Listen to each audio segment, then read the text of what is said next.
cek Tuhan Syekh Abdul Qadir hiji-hijina manusia insu Kangjeng Nabi ngan kaula hungkul anu laler teu wanian ka kaula.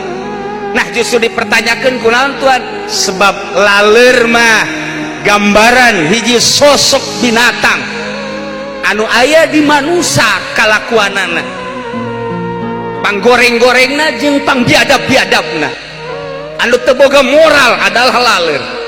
Nya nama entep di mana bae, aya makanan amis laler entep, aya makanan pahit laler entep, aya makanan basi laler entep.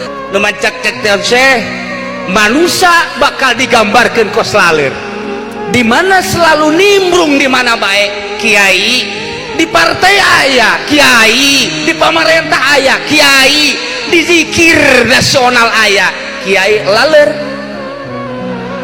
Hese neangan kiai nu lain laler ku hari.